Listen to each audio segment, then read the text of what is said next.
우리나라 교육부가 참 좀 문제가 큽니다. 교육부 안에도 하도 이 좌파들이 많고, 좌파 시민단체들이 교육부에 엄청난 로비 압력을 많이 하다 보니까, 이제 앞으로, 이제 교육부가 이제 서로 이 교과 과정을 시안을 내놓았는데, 보니까, 동성애에 대한 건 말할 것도 없고, 이제는 낙태도 허용하는, 낙태도 이제는 교과서에서 긍정적으로 비치는 또 그런 내용들을 지금 다루고, 또 하나 우리 한국 사회에서 기독교를 쏙 빼놓는 아주 그런 아주 악한 짓을 저질러요. 여러분, 우리나라 근현대사는 기독교를 빼놓으면은 너무나 많은 문제가 생겨요. 왜? 우리나라 근현대에서 기독교가 끼친 영향은 엄청나요. 학교 세우고 병원 세우고 근대 교육 체계 만들고 여성 인권, 이 기독교의 혜택을 얼마나 많이 받았는데 이 사악한 자들이 한국 사회에서 기독교를 지금 싹 빼놨어요. 왜 그러느냐?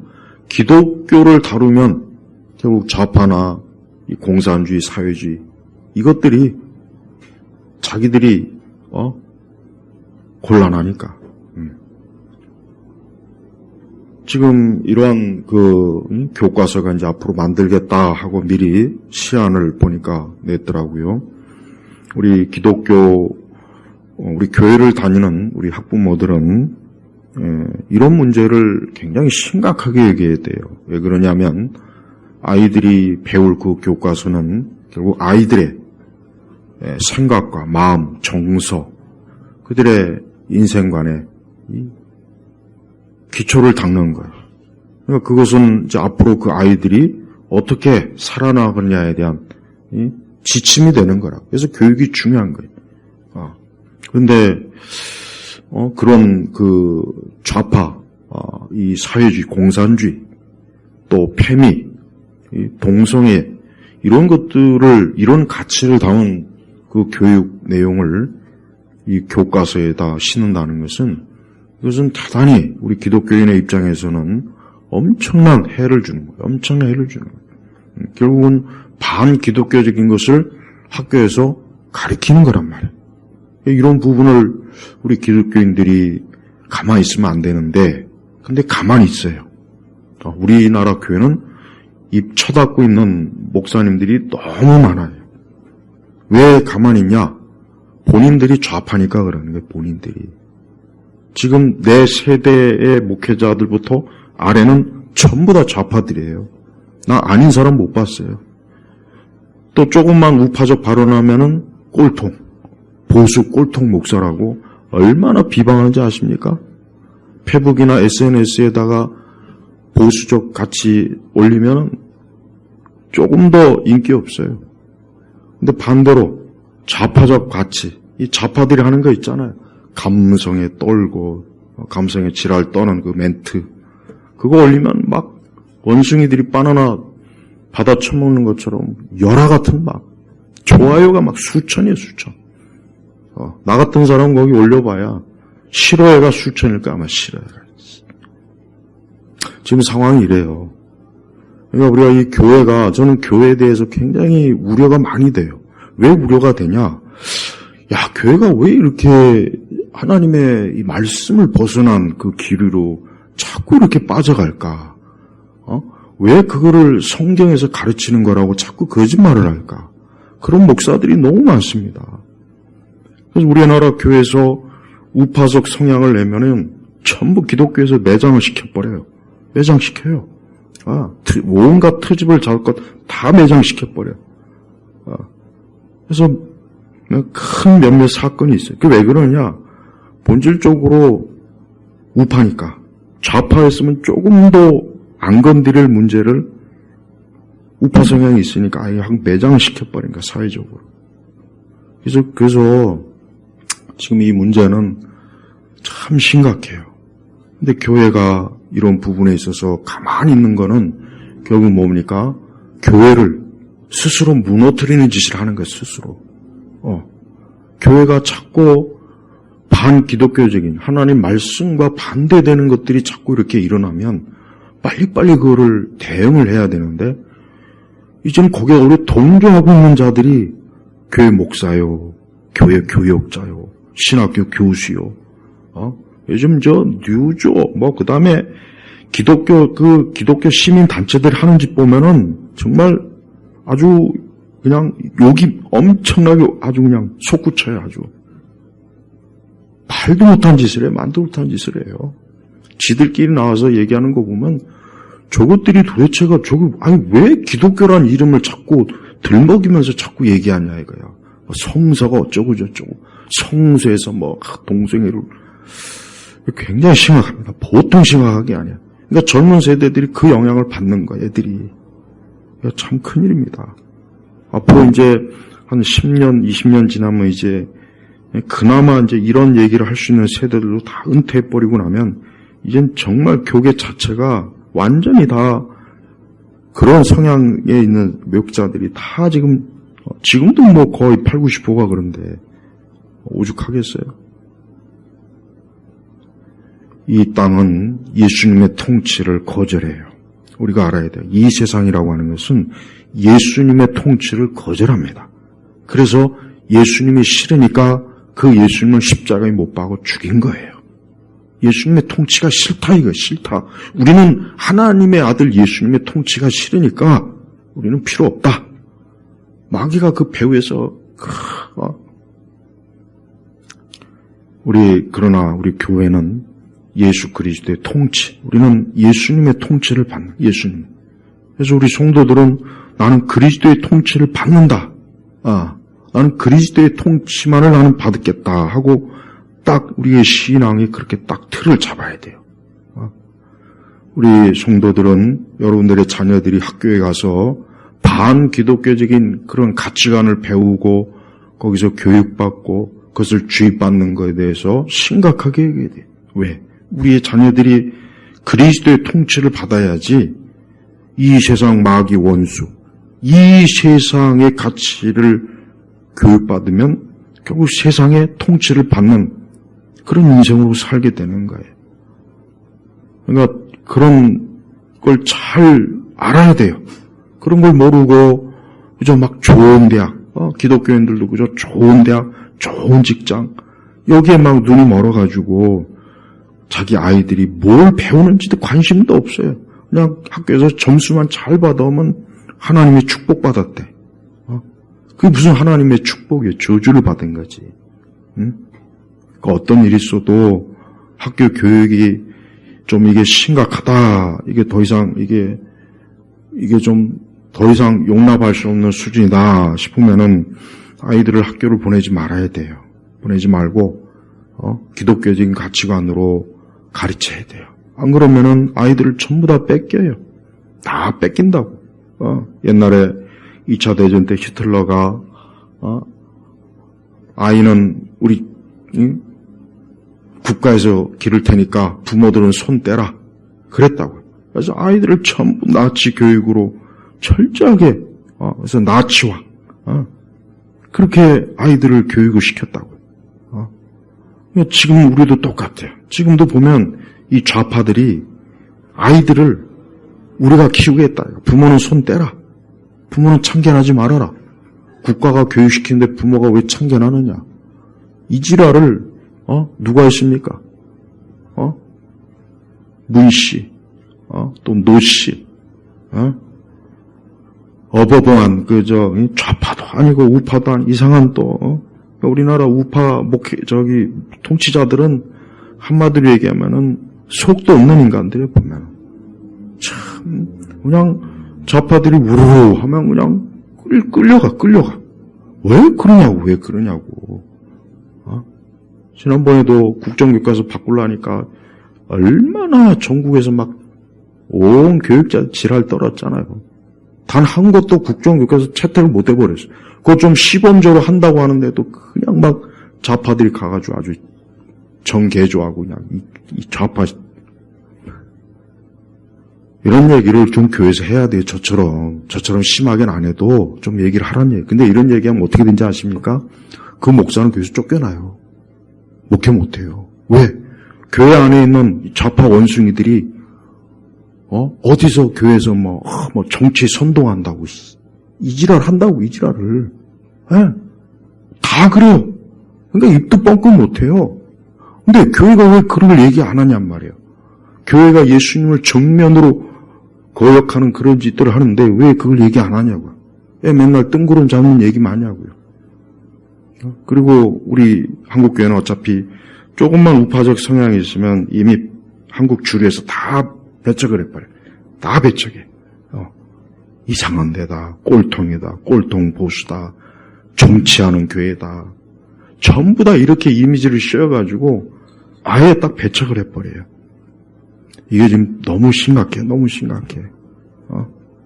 아니, 한국 사회에서 기독교를 빼버리면은, 그러면 뭐가 있습니까? 아니, 우리나라 근현대사에 뭐 한 게 있냐고, 뭐 한 게 있냐고. 저 조선 지저분한 저것들이, 저 유교충들이, 불교충들이 한 게 뭐 있냐고, 한 게. 아무것도 없잖아. 근데 왜, 도대체 기독교를 뺀 그 한국 사람 보고 싶어. 어떻게 적었는지. 그걸 그렇게 집필하기도 불가능해요. 이게 지금 우리 교회하고 상관이 없는 게 아니라 다 상관이 있는 거예요. 적어도 한국 근현대에서의 기독교가 한 그런 거를 일반 사람들도 알아야 되는 거예요. 그래야, 교회가 이런 일을 했구나. 원숭이 거지처럼 살던 이 민족에게, 교육과 의료와, 인권과 이런 혜택을 줬구나. 이런 거를 알아야죠. 이런 걸 모르니까, 이런 걸 안 배우니까, 이런 걸 가리니까 안티 기독교가 자꾸 형성이 또 되는 거예요. 또 원인이 있다고요. 여러분, 우리가 예수님의 통치를 우습게 여기면 안 돼요. 예수님의 통치를 절대 우습게 여기면 안 됩니다. 예수님의 통치를 거부하는 그 순간 한 개인도 망하고 교회도 망해요. 국가와 사회도 망하게 돼 있어요. 이건 역사의 법칙이에요. 역사의 법칙이라고. 이번에 찰스가 이제 영국의 왕위를 얻는데 이 찰스는 문제가 커요. 이 성장 배경부터가 너무 좀 어쨌든 문제가 많고 부모 사랑도 못 받고 엄마는 맨날 여왕이라고 쳐돌아다니지 얼굴도 못 보지 아버지는 또 맨날 그리고 지금 이슬람에 굉장히 유화적인 사람이기 때문에 굉장히 아랍에서 좋아해 이 찰스를 좋아한다고요.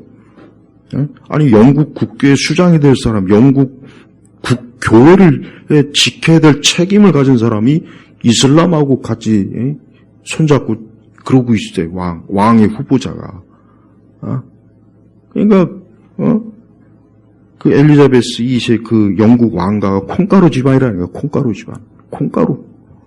족보가 없는 집안이 돼버렸어요 지금. 어디 이상한 여자가 왕비가 되고. 그러니까 왕가가 개판이 된 거예요. 개판이 된 거. 예수님이 없으니까 예수님의 통치를 받아야 될 왕가가 예수님을 버리니까 그 집안이 어떻게 돼요? 왕가라도 콩가루가 된 거예요. 콩가루가 된 거라고. 근데 거기만 그렇습니까? 아니에요. 어디나 마찬가지예요. 어디나. 이 세상 어디나 예수님을 거부하고 예수님의 통치를 거부하면 그냥 무너지게 돼 있어요. 여러분의 가정도 그렇고 개인도 마찬가지예요. 이거 똑바로 알아야 돼요. 똑바로. 예수님의 통치를 거부하는 순간 그냥 무너지는 거예요. 이걸 똑바로 알아야 돼요. 이건 성경에서 명확하게 가르쳐주는 거고 인류 역사가 가르쳐주는 거니까 우리는 정신을 똑바로 차리고 예수님의 통치를 잘 받아들여야 돼요. 예수님의 통치를 받아들이지 않으면 그때부터는 모든 게 안 좋아지게 돼 있다고요. 좋을 게 하나도 없어요. 좋아지는 게 아무것도 없고 좋아지는 것도 나빠져요. 나빠지는 건 더 나빠져요. 근데 지금 우리 한국 사회나 이 나라가 기독교를 이렇게 자꾸 내쫓고 기독교를 완전히 그냥 무너뜨리려는 그런 짓을 국가가 하고 있어요. 국가가. 근데 이걸 왜 저렇게 가만히 두 눈 뜨고 보고 있냐 이거죠. 왜 교회도 한통속이에요. 교회도 한통속이라고. 우리나라 교회 주류 교회는 거기 한 통석이 한 통석. 거기 있는 대가리들은, 거기 있는 지도부 이놈들은 전부 다 한 통석이라고요. 한 통석. 그러니까 여기에 대해서 앞으로 우리 교회는 더 심각한 어려움을 여러분 받을 거니까 하여튼 준비를 많이 해요. 지금 우리나라에서 제일 큰 장로교단 교회 수백 교회 문 닫았고 교인 수만 명 줄었어요. 수만 명, 수십만 명 줄은 거고 지금 거기만 그런 게 아니에요. 다른 교단도 다 그렇습니다. 이게 왜 그러냐? 왜 그러냐? 왜 그럴까요? 세상이 더 세상이 옛날처럼 아니라, 그게 아니라, 그냥 간단하게, 교회가 하나님의 진리를 벗어나니까 사람들이 교회 필요가 없는 거예요. 교회 왜 와? 아니, 교회에서 하나님의 진리를 부정하는데 뭐하라고 교회 와서 자빠져 있냐고요. 거기다 헌금까지 내가면서. 나 같아도 안 와요. 나 같아도 안 와. 그러니까 교회가 자꾸 하나님의 본질적 가르침을 자꾸 세상 눈치 보면서 자꾸 포기하다 보니까 사람들이 교회 안 오는 거예요. 자꾸 교회에서 이상한 짓이나 하고. 교회가 무슨 놀이터도 아니고 애들 무슨 유치하게 짝이 없죠. 우리나라 교회는. 하여튼 유치하게가 짝이 없어요. 짝이 없어. 누구 말대로 교회 가려면은 머리는 집에다 두고 가야 될 것 같아. 진짜요. 난 그렇게 생각해요. 난 교회에서 그렇게 똑똑한 사람도 많은데 보면은 대학 교수도 있고 사회적. 근데 어쩌면 저렇게 유치한 그 일에 거기다 아멘하고 있는지 이해가 안 가요. 이러면 또 나보고 또 안티 기독교라고 할 수도 있는데 그게 아니라 교회가 본질적 가르침을 자꾸 포기하면 사람들이 교회 안 옵니다. 안 온다고요. 올 이유가 없어요. 왜 오냐고요, 교회를. 교회는 그리스도의 통치를 받기 위해서 오는 거예요. 그러면 그 예수 그리스도의 통치를 명확하게 교회가 알려줘야죠. 가르쳐야죠. 선포해야죠. 근데 그러질 않고 있는데 뭐 하려고 교회냐고요. 자꾸 세상과 타협하고 어디서 좌파 거지 같은 사회주의 공산주의에 물이 들은 놈. 공산주의가 아니라 우리나라 이 기독교 좌파는 전부 빨갱이들입니다. 빨갱이 이것들은 전부 빨갱이들이에요. 그러니까 하는 말이나 행동을 보면은 아주 역겨워. 어디 가서 저런 거지 같은 걸 왜 배웠겠어요? 교계 안에 간첩들이 많거든. 빨갱이 간첩들이 많아요, 진짜. 이것들이 곳곳에 기관마다 다 들어가 있어요, 이것들이. 지금 맨날 젊은 애들, 이상한 교육, 세미나 맨날 처받게 하고. 홍위병을 지금 많이 길러놨다고, 홍위병을. 여러분들이 살고 있는, 여러분 세대 안에 아마 많은 어려운 꼴을 많이 볼 겁니다. 그것은 우리가 교회가 그리스도의 통치를 벗어나면 그렇게 되는 거예요. 예수님의 통치를 벗어나면 예수님은 가만 놔두질 않아요. 왜? 나의 통치를 벗어나면 절대 예수님께서 그거를 좋게 보지 않으니까. 이스라엘과 유다도 그 하나님의 통치를 거부하니까 하나님이 어떻게 합니까? 그냥 나라를 무너뜨리잖아요. 왜? 하나님의 통치를 받아야 될 유다와 이스라엘이 하나님의 통치를 거부하고 선지자들을 잡아 죽이고 그러면 하나님께서 그 국가를 존속할 이유가 없는 거예요. 그러니까 무너뜨리는 거라고. 똑같아요. 교회도 그리스도의 통치를 받았기 싫어하면은 무너지는 거예요. 우리 하나님께서 무너뜨리는 거라고. 존재할 이유가 없는 거예요. 어디서 교회에서 다른 복음을 전하고 다른 영들이 들어와가지고 이상한 말을, 교묘하게 이상한 말을 해. 굉장히 좋은 말 같지만 결국은 성경의 진리가 아니라는 거예요.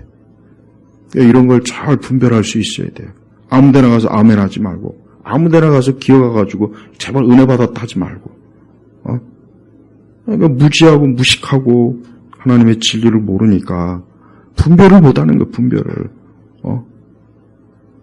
우리가 그리스도의 통치를 받느냐, 받지 않느냐가 우리 개인의 인생에 가장 중요한 거예요. 교회도 그렇고, 사회도 그렇고, 거기에 모든 게 달려 있어요.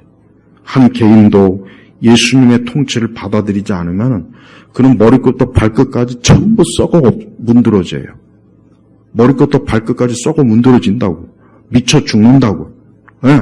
정신도 온전하지 못하고 마음도 온전하지 못하고 기질도 성향도 삶도 철저하게 마치 그냥 악성 뼈가 그냥 뼛속까지 스며드는 것처럼 저주가 스며든다고. 저주가. 그러니까 예수님 똑바로 잘 믿어야 돼요. 예수님 안 믿고 그리스도의 통치를 받아들이지 않으면은 좋은 꼴을 하나도 못 봐요. 하나도. 이와 같은 것들을 중요시 여겨야 돼요. 이런 걸 소홀히 여겼다가는 아무것도 흑암만 잔뜩 몰려올 뿐이에요. 오늘 2장부터 보면 바울이 가지고 있는 교회에 대한 생각과 우리 시대 사람들이 교회에 대한 생각은 참 달라요. 바울은, 그러므로 그리스도 안에, 예수님 안에. 바울이 가장 즐겨 쓰는 용어가 그리스도 안에. 바울은 항상 그리스도 안에. 항상 우리가 그리스도 안에 있는 거, 안에. 그러면서 무슨 격려나 사랑의 무슨 위로나 성령의 무슨 교제나 불쌍히 여김이나 인애가 있든지 이게 있어야 돼요. 교회는 요게 꼭 있어야 돼요. 그리스도 안에서 격려, 위로, 사랑, 또 성령 안에서의 교제, 그다음에 불쌍히 여김, 인애 이게 있어야 돼. 교회는 이게 있어야 되는 거예요. 빌립보 교회에 대한 바울은 이와 같은 것들이 그리스도 안에서 이 교회가 풍성해야 된다고 지금 얘기하는 거예요. 사실 이 얘기는. 이게 없으면 안 되는 거예요. 그러니까 우리가 하나님의 교회 안에 무엇보다도 서로 성도 안에 신앙과 믿음으로 격려해주고 또 사랑의 위로를 해주고 사실 위로와 격려는 같은 건데 바울은 또 이걸 반복을 했어요. 한 번 더 반복한 거예요. 사실. 이 위로도 사실 격려나 마찬가지입니다. 원어상으로는. 그러니까 바울은 우리 성도들이 이 교회 안에서 서로 격려하고 위로해야 돼요. 왜? 성도들이 이 세상에서 신앙과 믿음을 살 때 어렵거든요. 힘들거든요. 신앙과 믿음을 지키려면 보통 어려운 게 아니에요. 그러니까 교회 와서는 서로 위로하고 격려해야지 교회 와서 서로 쌈박질하고 서로 비방하고 정죄하고 그러지 말아라는 거예요, 지금. 그러면서 성령의 무슨 교제, 그러니까 성령 안에서 우리가 항상 교제, 늘 신앙생활은 성령 안에서의 교제입니다. 신앙생활은 사람끼리 하는 게 아니에요. 성령님 안에서 항상 교제하는 거예요. 그래서 교회는 그리스도의 영이 충만한 곳이에요, 교회. 근데 교회에 다른 영이 슬쩍 들어올 수가 있어요. 다른 영, 이단들, 사입 이단들, 또 거짓 교리, 이상한 가르침, 또 가라지와 염소, 이런 것들이 또 슬며시 들어와서 성령의 교제를 할 때요, 흐트러버려요. 그래서 항상 이거 조심해야 돼요. 교회는 성령 안에서 이 교제, 성령의 교제가 있어야 되는데, 성령 안에서 그거를 교묘하게 흩트는 마귀의 세력이 있어요. 그게 있다고요.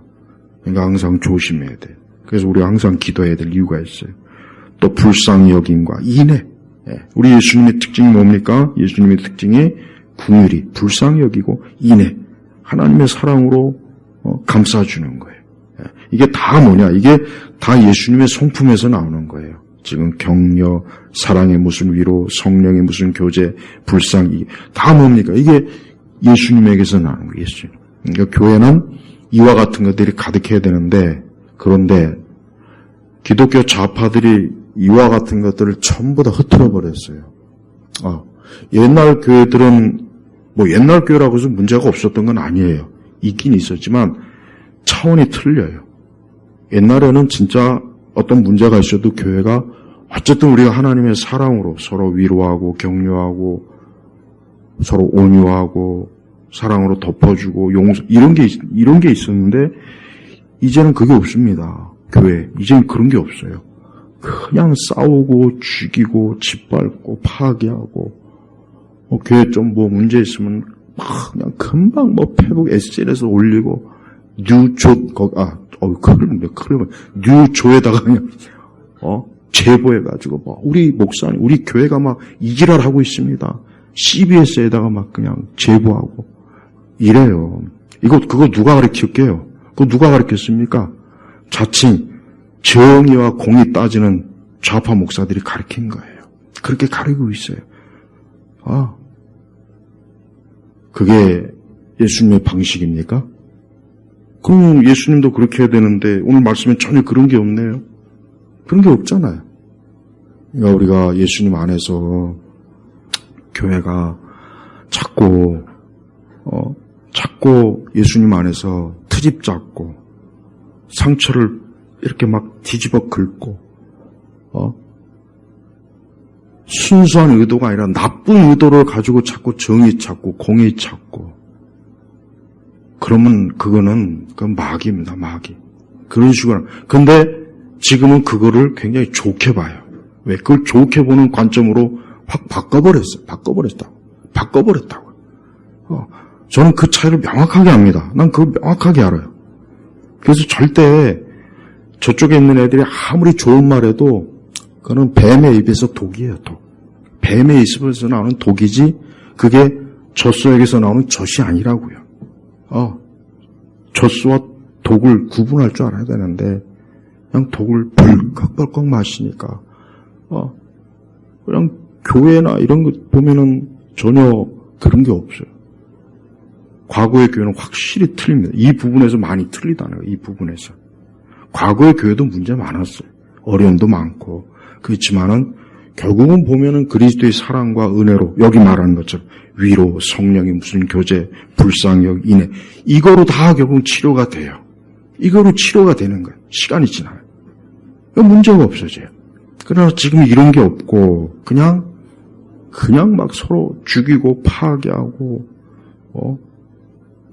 난도질하는 거예요. 난도질하. 그래서 상대방이 꼭 죽여야 돼. 그런 식으로 해서 우리가 교회를 정의롭게 공의롭게 세웠다. 자랑질을 하더라고요. 그거는 마귀의 방식입니다. 하나님은 절대 그렇게, 성령님은 절대 그렇게 안 해요. 근데 어떻게 그걸 하나님이 하셨다고 그렇게 함부로 소리를 합니까?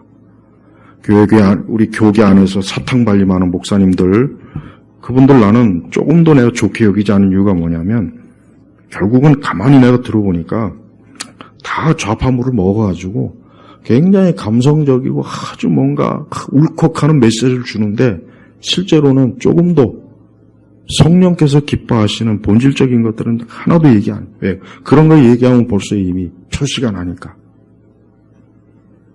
절대 여러분 그런 대중적 주류 기독교에 물들지 마세요. 그게 절대 좋은 게 아닙니다. 사람들은 그걸 좋아하지만 저는 예수님이 절대 그걸 좋아하리라고 믿지 않습니다. 열매가 틀려요. 열매가 틀리니까. 좋은 열매가 아니에요. 그래서 2절에 같은 것을 생각하고 같은 사랑으로 우리 고린도서의 지난 주일에도 그랬죠? 자, 여기서도 뭡니까?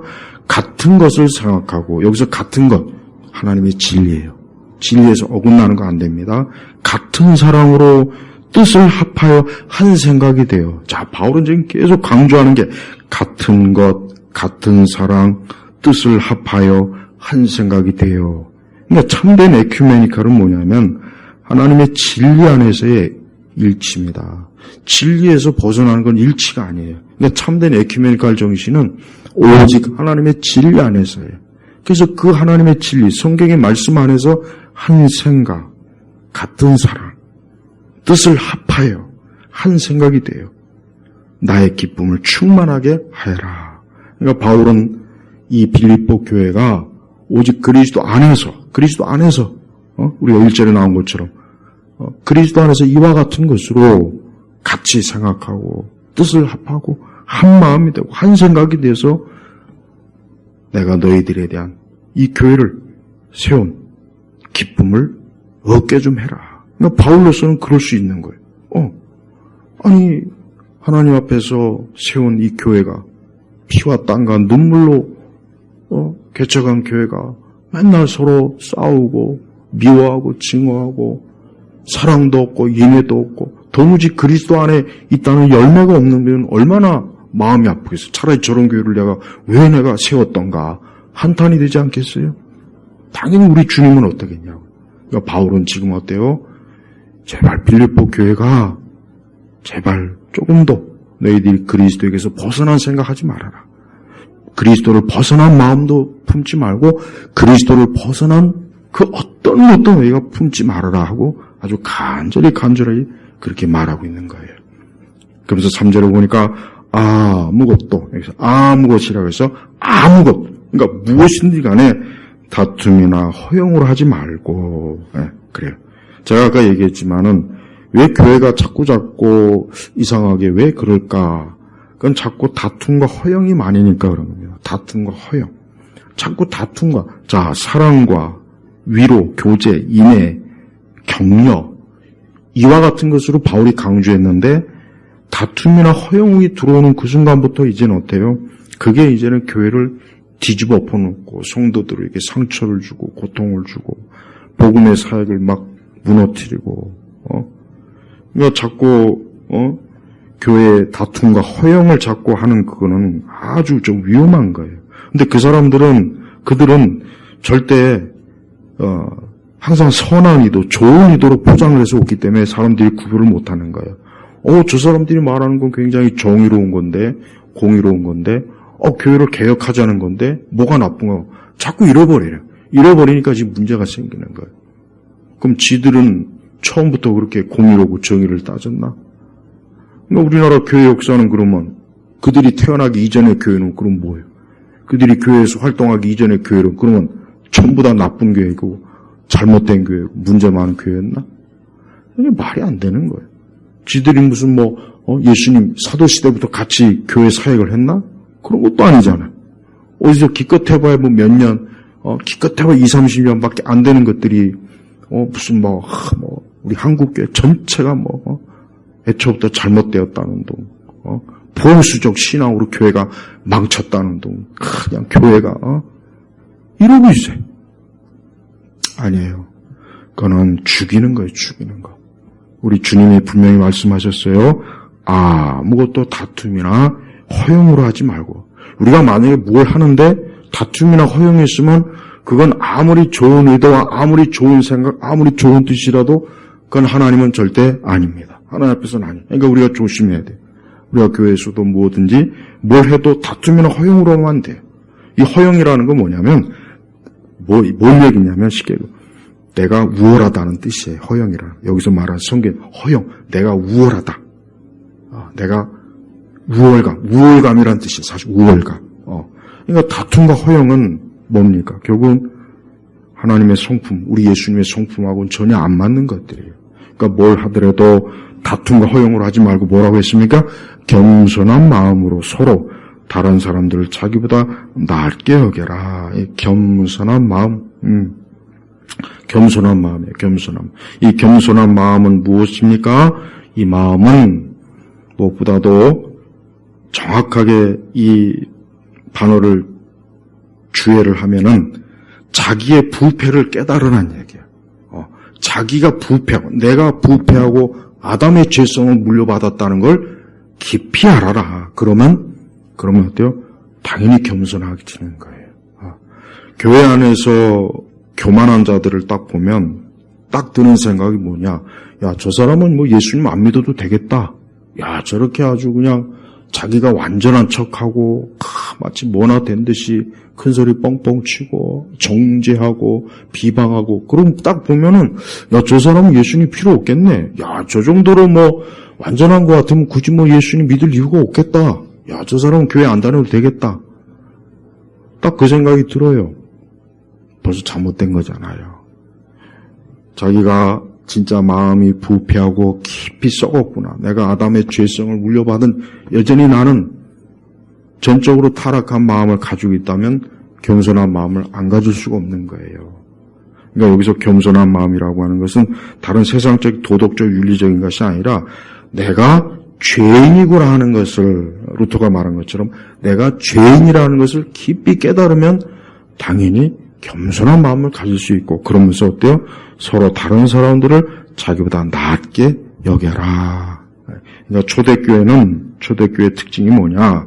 바울이 이 빌립보 교회가 뿐만 아니라 바울은 바울 서신 다른 전반적으로 보면 그래요. 바울은 교회가 그리스도 예수 안에서 서로 사랑하고 인내하고 아끼고 격려하고 그리고 항상 자기 자신이 부패한 죄성을 가지고 있으니까 절대 자기 자신을 완전하다 생각하지 말고 항상 자기를 불완전하고 자기 자신의 죄성으로 언제든지 나도 문제가 있을 수 있다는 걸 인정하는 거예요.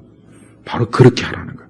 그렇게 할 때 그 교회가 이제 정말 그리스도의 그 기쁨, 그리스도의 은혜, 그리스도의 사랑, 그리스도의 능력이 풍성하게 드러나는데 그렇지 않을 경우 이제 그 교회는 어때요?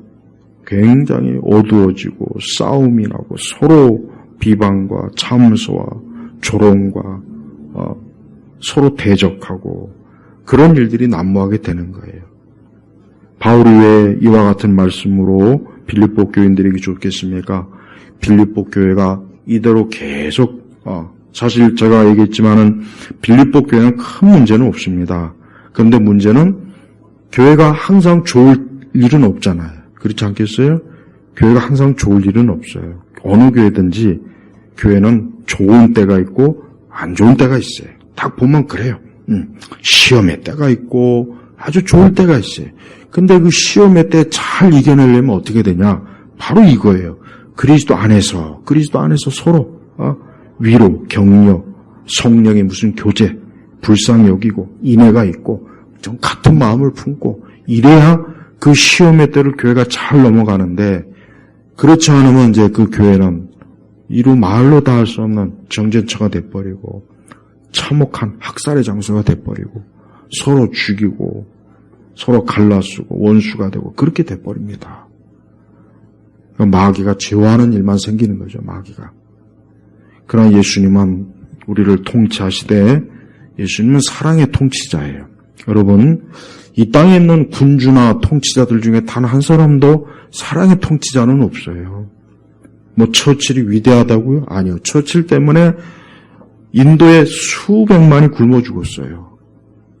처칠을 2차 대전 영웅이라고 하죠. 영국에서는 영웅이었지만 인도 편에서는 말로 다 할 수 없는 이 땅에 있는 위대한 군주들 중에 단 한 사람도 사랑의 통치를 한 사람은 없어요. 다 자기의 통치권을 유지하기 위해서는 어느 한편에서는 죽이고 파괴하고 학살하고 무너뜨리고 그 짓을 해야 돼요. 안 하면 안 돼요. 그러면 통치할 수 없거든요. 그러나 예수님은 어때요? 사랑의 통치자예요. 예수님은 모든 걸 사랑으로 그분은 통치하신 분이에요. 그러니까 예수님이 그래서 십자가에 죽으신 거 보십시오. 그분이 십자가에서 고난받은 게 뭐죠? 그게 바로 사랑의 통치라고요. 그렇지 않았다면 예수님이 천사들을 불러가지고 그냥 다 한 번에 그냥 싹 정리를 할 수 있지만 안 하셨잖아요. 그게 사랑의 통치예요. 저는 어떤 그리스도인이 좋은 그리스도인이냐? 바로 사랑의 통치자이신 예수님을 정말 잘 믿고 받아들이는 그 사람이 진짜 그리스도인이에요. 근데 정작 그 예수님하고는 정반대의 기질로 죽이고 싸우고 파괴하고 아주 악독한 기질을 가지고 그렇게 하는 사람은 예수님을 통치를 안 받아들이는 사람이에요. 안 받아들여요. 그래서 이 세대 예수님 당시에 그 세대 위정자들이나 종교 지도자를 보십시오. 예수님을 그렇게 꼭 그런 식으로 예수님을 꼭 죽여야 됐겠냐 이거예요. 아니 우리 예수님이 뭘 잘못했길래 백성들에게 먹을 것도 주고 병도 치유해줘요. 귀신도 쫓아내요. 하나님 나라의 복음을 전파해요. 예수님이 잘못한 게 뭐가 있습니까? 근데 그 예수님을 꼭 그런 식으로 십자가에서 그렇게 큰 모욕과 고통을 주고 꼭 죽여야겠냐 이거예요. 그게 바로 그 세대 정신인데 그 세대 그 정신은 세속의 다른 영 그게 지금까지도 계속 흘러오고 있어요. 지금까지도. 이 세상 끝날까지 그건 흘러갈 겁니다. 주님 오시는 그날까지. 그러나 교회는 그러면 안 돼. 교회는 그러면 안 돼. 교회는 그리스도의 사랑의 통치를 온전하게 받아들여야 할 곳이 교회입니다. 사실. 세상은 그게 부족해요. 부족할 수밖에 없죠. 그러나 교회는 아니에요. 교회는 그럴 수 있어요. 교회는 정말 그럴 수 있어요. 그래서 교회만큼은 적어도 사랑의 통치자이신 예수님을 온전하게 섬기고 받아들이고 그분의 사랑으로 이 교회가 세워질 수 있는 거예요. 우리는 그런 교회를 소망해야 돼요. 바울은 무슨 큰 교회, 교인이 많고 예배당이 크고 교회 부서도 많고 교회가 하는 사역도 막 수십 가지 수백 가지 되고 막 바울 서신 어디에도 그런 거 없습니다. 바울이 진정으로 원하는 것은 온전한 그리스도의 몸된 교회예요. 온전한 그리스도의 몸된 교회라고요. 그러니까 우리 성도들도 자기 자신이 그리스도의 몸에 속한 자예요. 우리 성도 한 사람 한 사람은 그리스도의 몸에 속한 자예요. 내가 그리스도의 몸에 속한 자라고요. 그러니까 우리는 당연히 사랑의 통치자인 예수님을 받아들이면은 그 사람은 그리스도의 온전한 몸에 교회에 온전한 속한 그런 참된 하나님의 자녀라고 볼 수가 있는 겁니다. 그러니까 성도들이 어떤 일이 있어도 3절 말씀처럼 아무것도 다툼이나 허용으로 하지 말고 겸손한 마음으로 서로 다른 사람들 자기보다 낫게 여겨라. 그러면서 4절 각자 자기 자신의 일을 돌아볼 뿐만 아니라 먼저는 자신의 일을 돌아보고, 여기서 자신의 일을 돌아보라는 것은 자신의 믿음과 신앙과 자신의 이런 영적인 것을 돌아보고, 그 다음에 다른 사람의 일도 돌아보아라. 그러니까 다른 주변의 사람들을, 연약한 사람들을 이렇게 세워주고 다른 사람들이 대신해서 내가 대신 희생해주고 섬겨주고 돌봐주고 그러는 거예요. 근데 지금은 다른 사람을 죽여라. 지금 그렇게 돼버렸어요. 지금은 다른 사람을 죽여라. 이 교회 안에서도 이렇게 다른 사람을 죽이는 거 보면 참 무서워요, 무서워. 전 그 모든 우리나라 교회 상태가 진짜 나빠진 때가 언제냐면은 2000년도 초반부터예요. 딱 그 초반에. 나는 알아요. 난 그때 딱 목회를 시작했거든요. 담임 목회를. 그때부터 내가 볼 때 교회가 점점 좀 이상해지는 거예요. 뭔가 교회가 좀 뭔가 이상하다. 처음에는 잘 몰랐는데 시간이 흐르면 흐를수록 우리 사회의 그 잘못된 생각을 가진 사람들이 교회에 점점 스며드는 거예요. 그 생각은 목회자들과 교육자들이 받아들이고 교회 안에 이 교회 이 중직들이 받아들이고 청년들이 받아들이니까 교회의 이 상태가 확 바뀌어버렸어요. 지금은 다 바뀌었습니다. 바뀌었어요. 절대 이 교회가 예전 교회는 정말 아니라는 거를 나는 이건 알 수 있어요. 왜 그러겠습니까? 그 이유가 뭐겠습니까? 결국 교회가 그리스도의 통치, 사랑의 주 예수님의 통치를 받아들이지 아니하고 다른 주의 통치를 받아들여요. 그 다른 주가 뭐겠습니까? 이 세상 신이에요. 그리스도가 아니에요. 겉모습은 그리스도인데 그 뒤에 보니까 이건 마귀예요. 어둠에 속한 자예요. 다른 영이에요. 그들이 교회를 싸움과 다툼과 증오와 미움과 자꾸 하나님의 정의 공의 따져가면서 교회가 민주화가 안 됐다는도 요즘은 목회자들도 민주노총에 가입한 목회자들이 있어요. 목회자가 민주노총에 왜 가입을 합니까? 이해가 안 되죠. 근데 지금은 그걸 당연하게 여겨요. 지금은 그렇습니다. 지금 다른 교회예요. 다른 교회예요. 난 다른 교회라고 자꾸 표현, 그러니까 다른 복음이지만 그게 결국 다른 교회입니다. 같은 말이에요, 사실은. 엄밀히 얘기하면. 그러니까 복음이 아니라 다른 교회. 말로는 예수님 얘기하는데 저 예수는 도무지 혁명의 예수, 총을 든 예수, 죽창을 든 예수, 싸우고 다투고 죽이는 예수, 파괴하는 예수. 이 예수님이 자꾸 이 예수님을 자꾸 가리키니까 그걸 보고 배운 사람들이 자꾸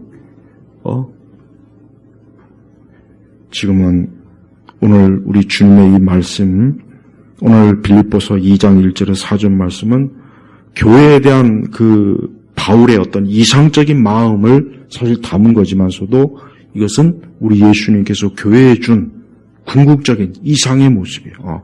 교회가 참 이런다면 그 교회는 정말 이 지상에, 적어도 지상에 있는 교회로서는 완전한 교회라고 할 수 있어요. 그래야 됩니다. 제발 우리 성도님들, 우리가 섬기는 교회가 이래야 되고, 이 땅에 있는 교회가 사실 이래야 돼요. 이래야 돼요. 근데 사실 이렇지 않잖아요. 이렇지 않다고요.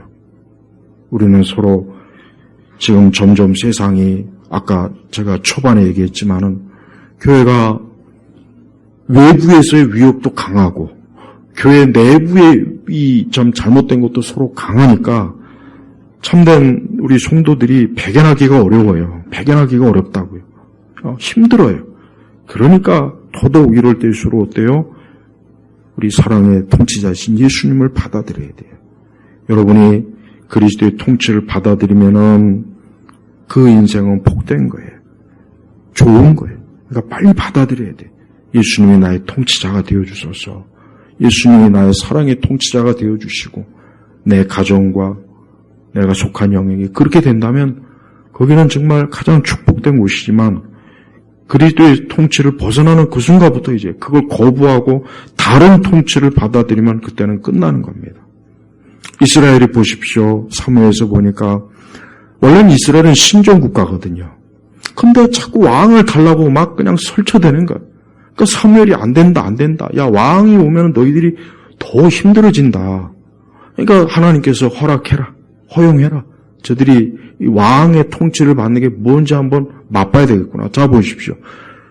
그 사무엘은 굉장히 못마땅히 얘기했고 결국 하나님 기뻐하지 않는 거예요. 근데 결국은 왕이 들어와서 어떻게 됐습니까? 이스라엘과 유다가 나중에. 하나도 좋은 게 없잖아요. 봐요. 역대기상하, 열왕기상하 보십시오. 심지어 다윗의 통치나 솔로몬의 통치 때도 문제가 많았어요. 그러니까 이스라엘이 아니 우리 하나님이 우리의 왕인데 너희들이 왜 자꾸 저 이방 국가처럼 왜 다른 왕을 구하냐? 왜 인간 왕을 구하냐? 그래봐야 좋을 거 하나도 없다. 너희 아들과 딸들은 왕 때문에 아주 그냥 거의 종노릇해야 되고 너희들 세금 갖다 받고 이미 다 얘기했잖아요. 그런데도 그냥 이스라엘이 그냥 막 우겨대. 우리도 왕이 있어야 되겠다고. 그래야 우리도 이방 국가처럼 좀 멋있는 좀 그런 국가 좀 세워보겠다고. 결국은 아니었어요. 그렇게 안 됐다고요. 마찬가지예요. 지금도 그렇습니다. 예수님을 나의 통치자로 받아들이지 않는 인생은 뭔가 이 세상에 예수님을 믿지 않는 자들의 인생이 멋있어 보이고 영광스럽게 보이고 힘이 있어 보이고 위대하게 보이고 대단하게 보인 거겠죠. 그러니까 예수님의 통치를 안 받아들이는 거예요. 그건 대단히 잘못된 생각이에요. 예수님의 통치를 받아들이는 게 가장 좋은 겁니다. 어떤 인생이든지 예수님의 통치를 받는 그 순간 예수님의 사랑, 하나님의 사랑이 그에게 막 넘쳐나고 진짜 기쁨이 있고 위안이 있고 격려가 있고 평안이 있고 안전하고 안심이 돼요. 그러나 그리스도의 통치 바깥에 있으면은 이제 그때부터는 불안한 거예요. 모든 불안과 어둠이 그의 삶에 계속 밀려들어요.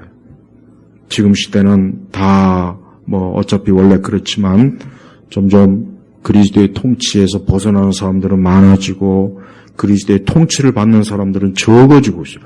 갈수록 더 그래요. 갈수록. 그러니 우리가 살고 있는 세상이 어떻게 되겠습니까?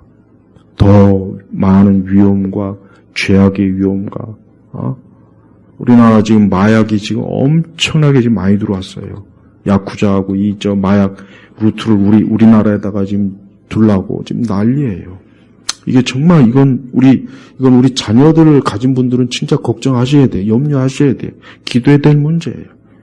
우리도 자칫하면 이제 미국이나 이런 데처럼 아무 데서 중간에 마약 판매하는 애들이 중간중간에 지금 그러고 있어요. 벌써 그러고 있다고요. 이건 정말 왜 봐요. 그러니까 결국은 예수님을 밀어내면은 안 좋은 게 제가 항상 그러잖아요. 예수님과 기독교 우리 빛을 밀어내는 순간 어둠은 계속 밀려듭니다. 계속 밀려듭니다. 그게 틀림없다고요. 틀림없다고. 근데 이걸 꼭 당해봐야 이제 알죠. 당해봐야. 참된 예수님의 통치를 그분을 밀어버리고 다른 이상한 회개망측한 예수가 들어와가지고 교회를 다 속이고 기독교인들을 속이고 목회자들까지 속이고 그래서 결국은 교회가 구원도 없고 위로도 없고 격려도 없고 사랑도 없고 성령 안의 교제도 없고 있는 거는 다툼과 허영만 잔뜩 있고 이게 좋은 모습입니까? 아니잖아요. 제발 우리 사랑의 통치자이신 예수님, 그분을 온전히 받아들여야 됩니다. 그래야 우리 인생에 살고 그분 안에서 복된 거예요. 사람은 어쩔 수 없어요. 사람은 어쩔 수 없습니다. 사람은 누구라도 그리스도의 통치를 받는 그 사람이 살아요. 그러나 그리스도의 통치를 받지 않으면 그 사람은 망합니다. 망합니다. 그러니까 절대 예수님의 통치를 받아들이는 그런 믿음을 가지시고 사시길 주의 이름으로 축복합니다. 기도하겠습니다. 하나님 아버지 감사합니다. 우리 사회나 이 시대가 예수님의 통치를 거부하고 늘 그랬듯이 마귀, 이 공중권세자 이 작은 마귀와 그의 하수인들에 의해서 지금 놀아나고 있습니다. 아버지 하나님, 오늘 이 시간에도 기도하는 것은 이 교회, 특별히 우리 예일교회는 그런 모든 것들로부터 우리를 지켜주시고 보호하셔서 이 교회는 사랑의 통치자이신 예수님이 온전히 드러나고 그분이 지배하고 그분이 역사하는 교회가 되게 하시고 우리 온 교우들은 그 안에서 살아가는 그런 인생들이 되도록 이끌어 주옵소서. 간절히 기도하며 살아계신 우리 주 예수 그리스도의 이름으로 기도 올렸습니다. 아멘.